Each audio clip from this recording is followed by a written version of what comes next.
दियो, शेयर भी कर दियो और चैनल ने सब्सक्राइब कर दियो और बेल आइकन दबाना भूलियो मत ताकि नोटिफिकेशन मिल जाए। राम राम। मैं समय हूं। मेरा जन्म सृष्टि के निर्माण के साथ हुआ था। मैं पिछले युगों में था, इस युग में हूं और आने वाले सभी युगों में रहूं। वो है परिवर्तन। परिवर्तन पहले सोच में, फिर अमल में। अगर आप मेरे साथ हैं तो यूं समझिए वक्त आपके साथ है। फिर कल, आज और कल बस आप ही होंगे सफल।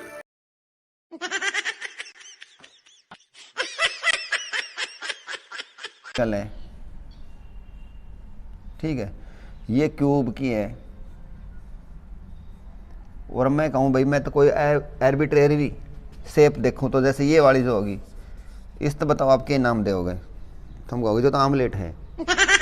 ठीक है, कि जितना उसके अंदर चार्ज बंद है उसको भाग कर दो एब्सोल्यूट परमिटिविटी से। बस यही है कुल मामला ना, सॉरी घोसला।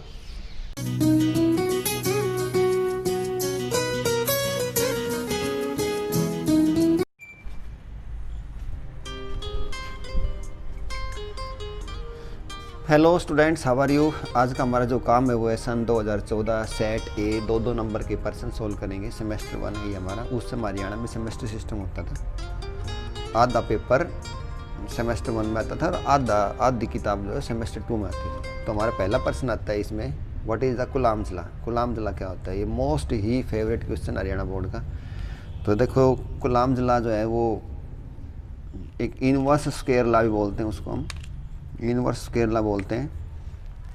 देखो ऐसे जैसे मान लो हमने कोई दो बॉडीज़ ले ली, दो बॉडी का मतलब है जैसे हमने एक बॉडी ये ले ली, एक बॉडी ये ले ली, इनकी आपस में रबिंग करी तो एक बॉडी ये भी चार्ज हो जाएगी, ये बॉडी भी चार्ज हो जाएगी क्योंकि इनके इलेक्ट्रॉन यहाँ से वहाँ तक ट्रांसफ़र होते हैं।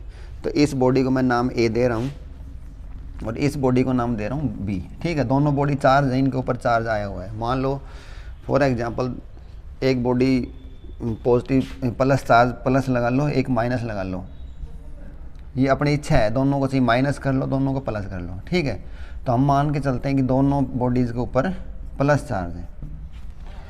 तो उसके बाद देखो ये साइंटिस्ट क्या कहते हैं कि it states that the electrical force between the to charge objects, ये जो दो चार्ज ऑब्जेक्ट बन गए, कौन कौन से? एक चार्ज ऑब्जेक्ट ये, एक ये, इनके बीच के अंदर कुछ फोर्स लगेगा, वो अट्रैक्टिव होगा या रिपल्सिव होगा वो भी बताएंगे। तो उसको अट्रैक्टिव रिपल्सिव लिखने की बजाय हमने सीधा ही लिख दिया इलेक्ट्रिकल फोर्स। ठीक है, इलेक्ट्रिकल फोर्स के अंदर ये दोनों चीज़ें आती हैं, कौन कौन सी बताओ? अट्रैक्टिव भी और रिपल्सिव भी। या मैं अलग अलग लिखता, मैं एक ही बात लिख दी, electrical force is directly proportional to the product of the quantity of charge on the objects. इन ऑब्जेक्ट्स के ऊपर जो चार्ज है उनकी प्रोडक्ट का मतलब गुणा, प्रोडक्ट के डायरेक्टली प्रोपोर्शनल होता है। एक बात तो समझ में आ गई। And inversely proportional to the square of separation distance between the two objects. इन दोनों ऑब्जेक्ट्स के बीच की जो सेपरेशन की डिस्टेंस है उसके इनवर्सली प्रोपोर्शनल होता है। ये हमने कर दिया। ये डियर स्टूडेंट्स दोनों इक्वेशन को अब हम कंबाइन करेंगे तो ये आएगा F इज इक्वल टू के क्यू अपॉन आर स्क्वायर। ये है कुलाम्स कांस्टेंट, प्रोपोर्शनलिटी कांस्टेंट बोलते हैं। इसका मान होता है k is equal to 1/4 pi epsilon naught. Epsilon naught जो होती है इसको हम बोलते हैं एब्सोल्यूट परमिटिविटी। ठीक है, एब्सोल्यूट परमिटिविटी बोली जाती है और इसका मान होता है 8.85 × 10⁻⁻12। तो ये था हमारा कुलाम्स लॉ। इसको हम इनवर्स स्क्वायर लॉ भी क्यों बोलते हैं? देखो इस आर को मैं ऊपर लेके के जाऊँगा तो माइनस भी, माइनस को क्या बोलते हैं? Inverse square. ठीक है, तो इसको ये इनवर्स स्क्वायर लॉ भी फॉलो करता है। तो ये तो थी इसकी जानकारी। इसमें छोटी छोटी बातें और थोड़ी डिस्कस कर लेते हैं। तो डियर स्टूडेंट्स इस पर्सन में छोटी मोटी 2-4 बातें और डिस्कस करेंगे हम कि जैसे कोई पूछे कि फोर्स का नेचर कैसे होगा। तो अगर ये जो चार्जेस हैं, दो बॉडी के ऊपर चार्जेस थे, अगर दोनों ही प्लस के होंगे दोनों ही माइनस के होंगे तो वो फोर्स होगा रिपल्सिव। रिपल्सिव का मतलब होता है दूर भगाना।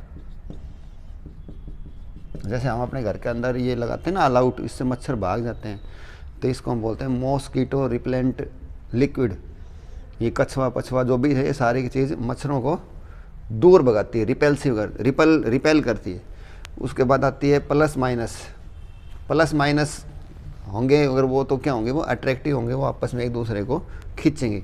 इसी बात को कुलामला के अंदर कई बार ऐसे पूछा जाता है कि what will be the nature of force, what is nature of force if Q1 Q2 या Q ग्रेटर देन 0। अगर इनकी गुणा जो है वो 0 से बड़ी होगी तो फोर्स का नेचर क्या होगा।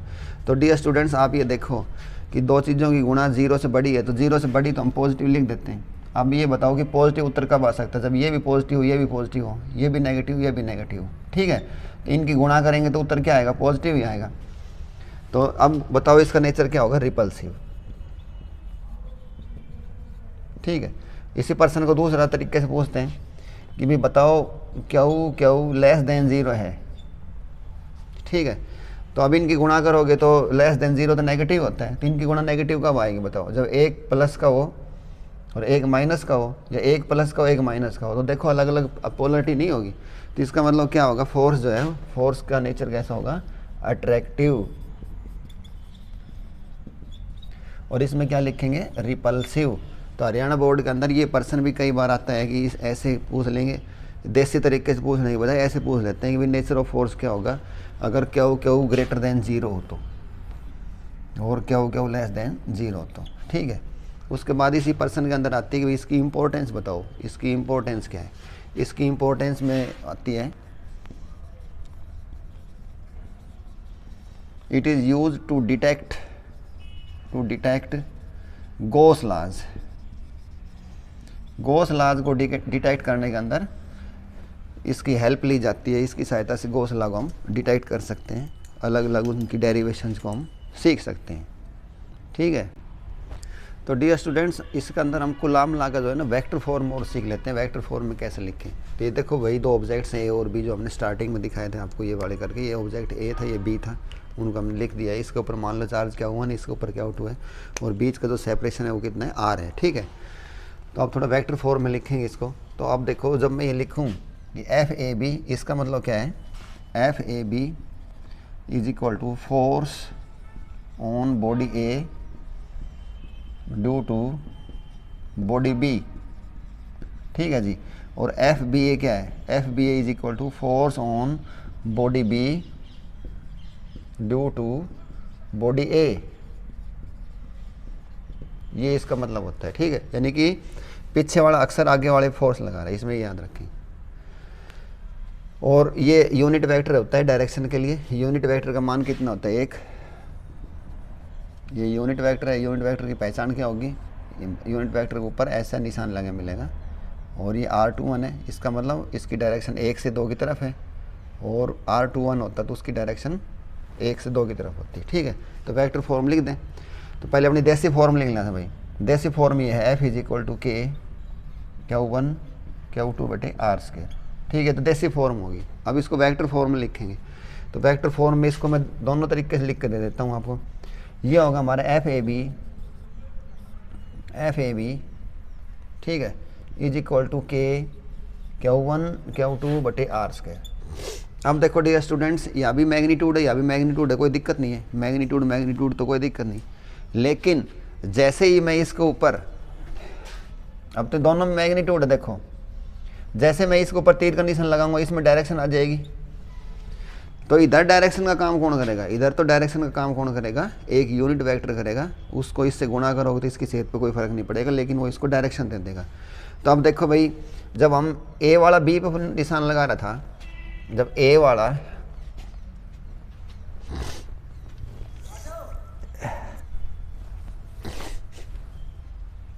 जब डियर स्टूडेंट्स ए वाले के ऊपर, जब ए वाले के ऊपर बी धक्का लगाया तो डायरेक्शन क्या थी, देखो 2 से ए थी ना, 2 से ए। तो यहाँ पे हमने लिखना है 2 से 1, समझ गए। तो अब इसमें भी डायरेक्शन आ गई, तो अपना काम हो गया, इसमें मैग्नीट्यूड डायरेक्शन आ गई। इसी तरह दूसरी साइड लिखो, वो वाला दूसरी साइड होगी FBA is equal to K Q2 बटे आर स्क्वायर। अब देखो भाई B से A, ये B है, ये इसके ऊपर धक्का लगा रहा है यूं, तो डायरेक्शन क्या है 1 से 2 है ना, तो यहाँ पे मैं लिख दूँ 1 से 2। ये हमारी इक्वेशन 2 आ गई, ये इक्वेशन 1 आ गई। तो equation 1 and 2 are the equation 1 and equation 2 are vector form of Coulomb law. ये कूलाम्ब लॉ की वेक्टर फॉर्म मेरे ख्याल से बहुत ही आसान तरीके से समझ में आ गई होगी। देखो A से B, यानी कि A वाले के ऊपर B वाला इधर धक्का लगा रहा है, ठीक है, तो डायरेक्शन क्या है, देखो 2 से 1 की तरफ है, ये देख लो। अब इन दोनों इक्वेशंस को हम देखो, इधर देखो वेक्टर जो है, तो ये तुम R21 किधर है, ये वाली, ये है R21, और R12 है ये वाली। अब इनमें से मैं किसी एक की डायरेक्शन घुमा दूं, तो जैसे कि मान लो फॉर एग्जांपल इसने मैं घुमा रहा हूँ, तो ये होगी माइनस की R12। तो डियर स्टूडेंट्स, वेक्टर की क्या खासियत होती है, इसकी डायरेक्शन इधर थी, जब मैं इसको इधर कर दूंगा तो माइनस लग जाएगा। तो अब देख के बताओ ये दोनों लाइन बराबर होगी नहीं होगी बराबर। तो अब इक्वेशन 1 के अंदर, इक्वेशन 1 जो है उसके अंदर जो R12 है उसकी जगह मैं ये लिख सकता हूँ ना माइनस R21। ये देखो माइनस R21 की जगह क्या लिख सकता हूँ, R12, और इस माइनस का निशान बाहर ले चलो। और ये सारा प्रोग्राम किसके बराबर है, ये सारा वाला प्रोग्राम देखो उधर किसके बराबर है, ये तो मैं हटा देता हूँ, ये हो गया FAB is equal to minus FBA। और हमारी 11वीं क्लास का पर्सन है ये, Newton third law of motion, to every action there is equal and opposite reaction. तो यहाँ से ये भी सिद्ध होता है कि Coulomb law obeys Newton third law of motion, Newton third law of motion, ठीक है। ये भी शायद आपके समझ में आ गया होगा, यहाँ से दोनों वेक्टर से मैंने समझा दिया। तो कूलाम्ब लॉ की सारी चीज़ें होगी, इसमें एक लिमिटेशन और डिस्कस करेंगे अभी। तो डियर स्टूडेंट्स, अब इस पर्सन के अंदर हम डिस्कस करेंगे what are the limitations of the Coulomb law. Coulomb law की क्या क्या लिमिटेशन हैं और कहाँ ये काम नहीं कर सकता है, देखते कौन कौन सी लिमिटेशन है। ये इम्पोर्टेंट पर्सन ये भी।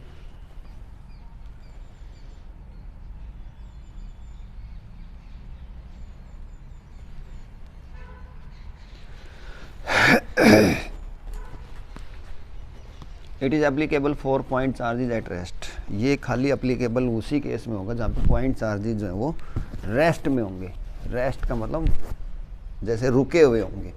It is applicable for the point charges at rest, देखते ये बात होगी, ठीक है। दूसरा, it is applicable for those cases in where inverse square law is obeyed, जिसके अंदर ये वाली बात लागू होगी, इनवर्स स्क्वायर लॉ ये वहीं पे ही लागू होते हैं।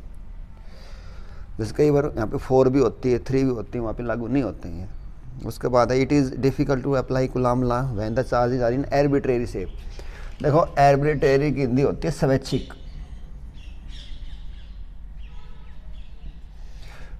स्वैच्छिक का मतलब हमारी खुद की इच्छा। जैसे मान लो मैं कहूँ कि आपको एक आर्बिट्रेरी नंबर सोचो, तो जैसे आपने सोच लिया, वो जो नंबर है ना वो आपका स्वैच्छिक है, ठीक है।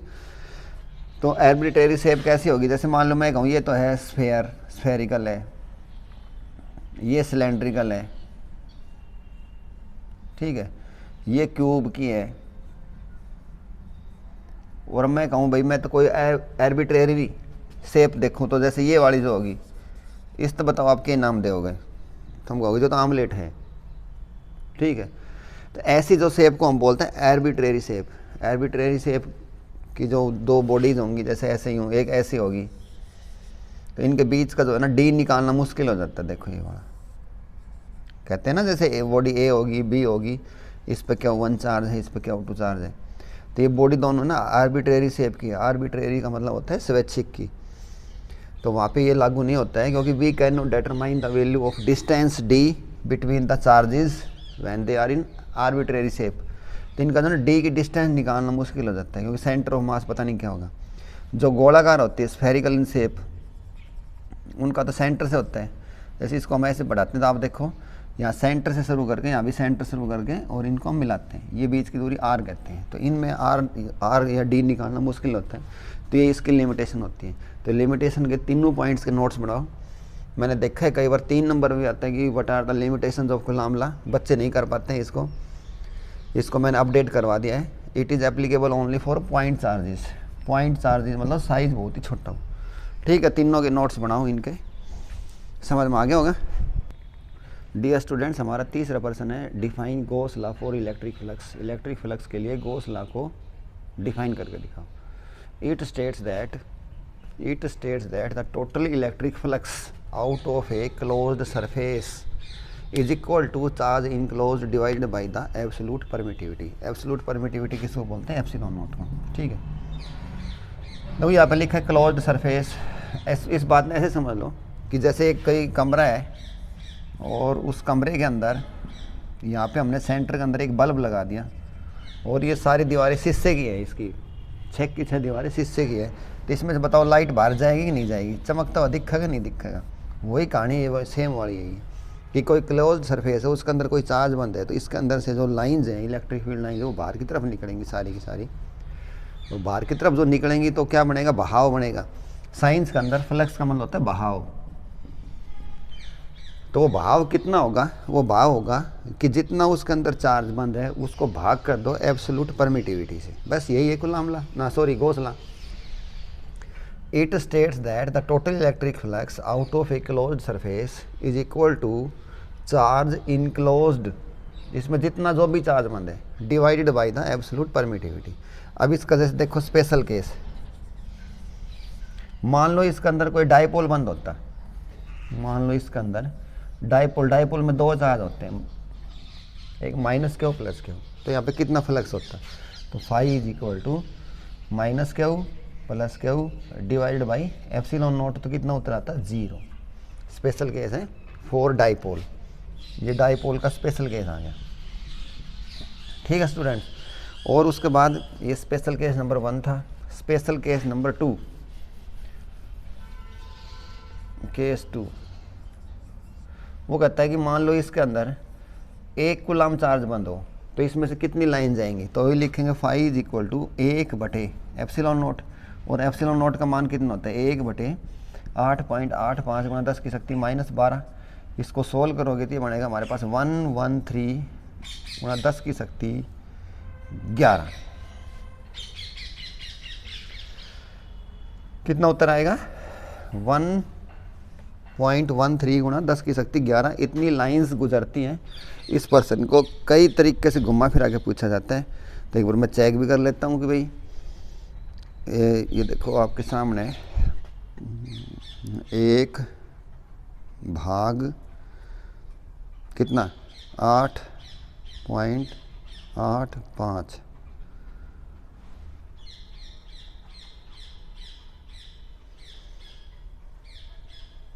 ठीक है, देखो कितना उत्तर है। ये देखो है 0.112 99। तो ये आया था हमारा, कितना आया था बताओ? 0.112 99 गुणा 10 की शक्ति, ये ऊपर जाओगी तो प्लस की 12 होगी। अब डियर स्टूडेंट्स, हमारा इसका जो दशमलव, इसका सही स्थान कौन सा? ये वाला है। तो जब इसको इधर लेके आओगे, ठीक है, तो कितनी हो जाएगी? यहाँ पे 11 हो जाएगी। ठीक, तो ये था हमारा। पूछे ना कोई ये भी पूछे हुए 1 कूलम्ब चार्ज में से कितनी लाइंस बाहर निकलती है, तो भी यही उत्तर लिखेंगे। 1 कूलम्ब चार्ज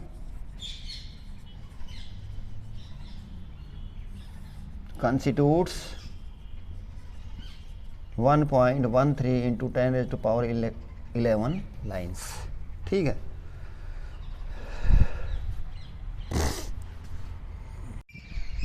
डियर स्टूडेंट्स, हमारा अगला प्रश्न है प्रश्न number 8। Explain the Biot-Savart law with diagram. Biot-Savart law को हमने बताना है डायग्राम की सहायता से। तो देखो, ये 2 साइंटिस्ट का नाम है बायोट-सेवर्ट लॉ। ठीक है, इन्होंने बताया कि जब किसी वायर में से, ये जो ब्लैक वाला जो कलर दिखाई दे रहा है आपको, ये वायर है। ठीक है, और इसके अंदर से जब करंट जाता है, जैसे आई करंट मैंने जाता हुआ दिखाई दिया है, तो इसको चारों तरफ मैग्नेटिक फील्ड पैदा हो जाता है। तो मैग्नेटिक फील्ड जो है वो, उसका मैग्नीट्यूड कैसे देखते हैं? तो Biot Savart law is an equation, ये देखो equation, that gives the magnetic field produced due to current carrying segment. देखो इसमें ना ये करंट कैरिंग सेगमेंट है, ये वाला हिस्सा जो करंट कैरिंग सेगमेंट है वो एक वायर का टुकड़ा है। अगर उसको हम करंट से गुणा कर दें तो एक वेक्टर बन जाता है। उसको देखो मैंने रेड कलर से लिखा है I/DL। तो कोई पूछे भाई यहाँ पे इस पॉइंट के ऊपर बताओ कि कितना मैग्नेटिक फील्ड होगा, तो वो उसका इक्वेशन होती है। बस ये इक्वेशन लिख दी और ये डायग्राम हो गया। तो एक बार फिर देखो इसको अच्छी तरह, Biot Savart law is an equation that gives the magnetic field produced due to current carrying segment. ये करंट कैरिंग सेगमेंट होगी, उस करंट कैरिंग सेगमेंट को क्या बोलेंगे I/DL।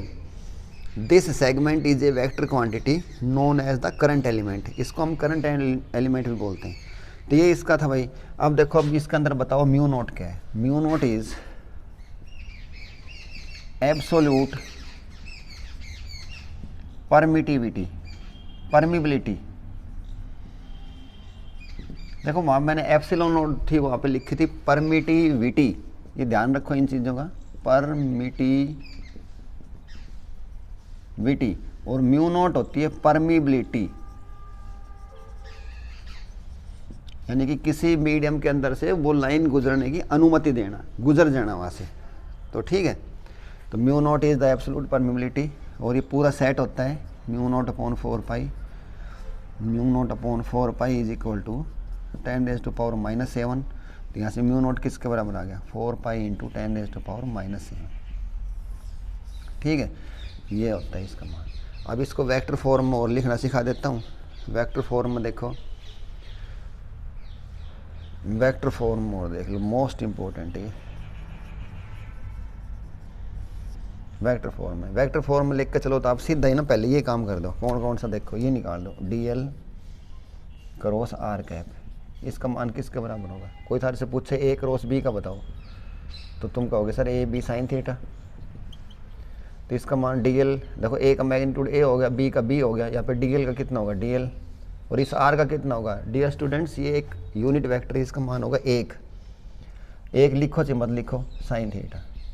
यानी ये वाली चीज़ किसके बराबर है, इसके बराबर है। तो हमारे जो पर्सन है इसके अंदर मैं इस चीज़ को हटाऊंगा यहाँ से और इसके ये सेट कर देता हूँ यहाँ पे। तो देखो बन गया अपना DB is equal to, DB vector का निशान लगाओ शान से, mu naught upon 4 pi, I बाहर रहेगा और अंदर लिख दो DL क्रॉस R कैप बटे R स्क्वायर। ठीक है, अब यहाँ पे एक चीज़ और देखो, यहाँ पे कोई भी हम अगर यूनिट वेक्टर निकालेंगे तो यूनिट वेक्टर को निकालने का फार्मूला होता है वेक्टर बटे इट्स मैग्नीट्यूड। तो यूनिट वेक्टर का ये फार्मूला होता है वेक्टर बटे इट्स मैग्नीट्यूड। तो यहाँ पे जो R कैप है उसकी जगह मैं ये रख सकता हूँ, तो इसको और रख दो यहाँ पे। तो ये आ गया अपना फाइनल ओके। फाइनल ओके क्या आ गया बताओ, नीचे R कितनी नहीं बन जाएगी। तो नीचे जो है ना इसको हटाओ और इसकी जगह रख देता हूँ, ये बन गया हमारा mu naught upon 4 pi I DL और R कैप की जगह क्या लिखूँ R बटे R स्क्वायर, और एक R ही होगा, कितना होगा R की शक्ति 3 इज इक्वल टू DB। तो ये हमारी वेक्टर फॉर्म होगी। ठीक, तो वेक्टर फॉर्म भी समझ में आ गई। बायोट-सैवर्ट लॉ क्या होता है, ये इसकी मैथमेटिकल फॉर्म है, ये इसका डायग्राम है, ये इसकी स्टेटमेंट होगी, ये म्यू नोट के बारे में होगा, ये इसकी वेक्टर फॉर्म है। डियर स्टूडेंट्स मैंने कई बार देखा हरियाणा बोर्ड के अंदर सिर्फ वेक्टर फॉर्म को 3 नंबर में पूछा जाता है कि बायोट-सैवर्ट लॉ की वेक्टर फॉर्म लिख कर दिखाओ। तो मैंने इतना आसान तरीका, बहुत ज़्यादा सिर मार गए ना, यो फार्मूला निकाले आपके। ठीक है, तो इसको याद कर लेना। तो ये पर्सन भी कंप्लीट हो गया है। तो इसमें इसकी डायरेक्शन और देख लेते हैं स्टूडेंट। डायरेक्शन में क्या होता है कि direction of magnetic field is always in a plane perpendicular to the line of elements and position vector. जैसे देखो ये कोई स्ट्रेट वायर है, इस पर राइट हैंड रूल लगाएंगे तो राइट हैंड को तो राइट हैंड लेना है। ये जो मेरा पेन है इसको ऊपर की तरफ जाइए, करंट जा रहा है, तो इसको अंगूठे को इसके साथ मैच करो यूँ, जैसे इसमें दिखा रखा है। देखो अंगूठा इसके साथ मैच हो गया यूँ करंट के साथ। तो अब देखो मेरी उंगली ऐसे बंद होती हुई आ रही है, बंद होती हुई अंदर की तरफ आ रही है, तो इसको हम बोलेंगे इनवर्ड। मैग्नेटिक फील्ड की डायरेक्शन होगी ये। समझ में आ गई बात? देखो फिर देखो ध्यान से, जैसे इसको देखो हमने अंगूठे, इसका अंगूठा इसके साथ मैच कर दिया, तो उंगलियां देखो तुम्हारी तरफ यूँ बंद होती आ रही, इसको बोलेंगे इनवर्ड। अगर ये तीर का निशान होता नीचे की तरफ, तो मैं अंगूठा इसके साथ मैच करता, तो अब क्या होती, देखो ऐसे ही ये हुई है inward, inward the plane of the paper. और इसमें क्या होती, देखो इसमें होती आउटवर्ड। देखो तुम्हारी तरफ आई ना मेरी उंगली, तो ये आउटवर्ड होती। तो राइट हैंड रूल से हम इसकी डायरेक्शन देते हैं। तो डियर स्टूडेंट्स, ये तो था हमारा स्टेट वायर। अगर ये सर्कुलर कॉइल होती, सर्कुलर कॉइल होती तो अंगूठे का रोल बदल जाता। जैसे मान लो सर्कुलर कॉइल में करंट ऐसे चल रहा होता, तो इसके ऊपर मैं अपना हाथ ऐसे रखता है, राइट हैंड वाला नहीं, ये उंगलियां जो होती नहीं करंट के साथ चलती, देखो यूँ। तो अब देखो मेरा अंगूठा तुम्हारी तरफ है, तो ये है मैग्नेटिक फील्ड की डायरेक्शन बाहर की तरफ। और अगर ये वाला केस होता तो इसमें लिख दो आउटवर्ड। और अगर ये वाला केस ऐसा होता, उल्टा निशान होता, और ये होता इधर, और ये होता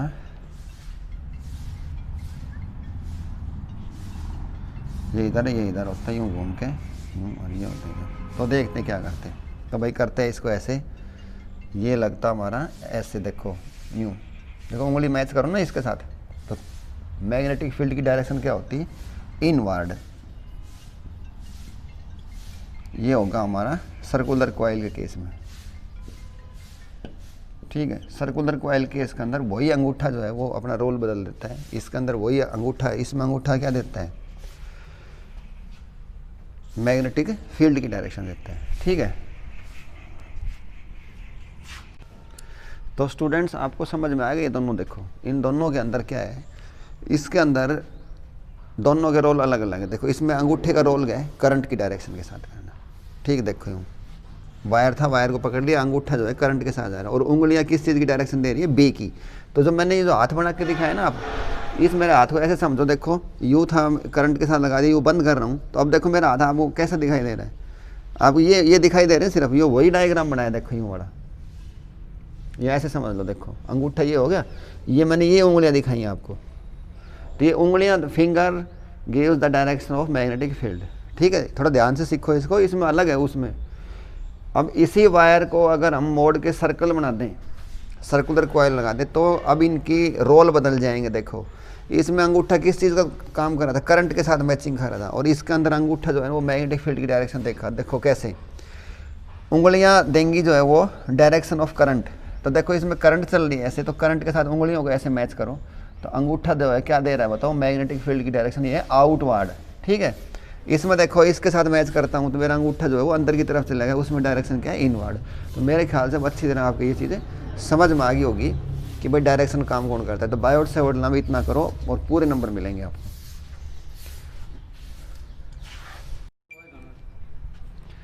तो डियर स्टूडेंट्स, हमारा अगला प्रश्न है कि what is the Faraday law of EMI।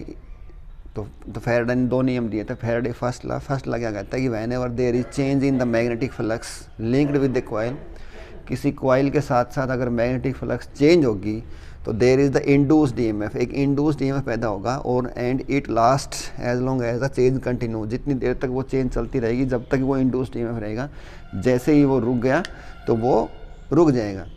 जैसे नहीं कहते ना जीवन चलने का नाम, तो ऐसे ही है, वो इंड्यूस्ड EMF जब तक रहेगा जब तक वो चेंज होती रहेगी। दूसरा फैराडे के उसी का ही सेकंड नियम है, the magnitude of induced EMF, जो मैग्नीट्यूड जो है वो किसके बराबर होगा, is directly proportional to the rate of change of flux, ठीक है।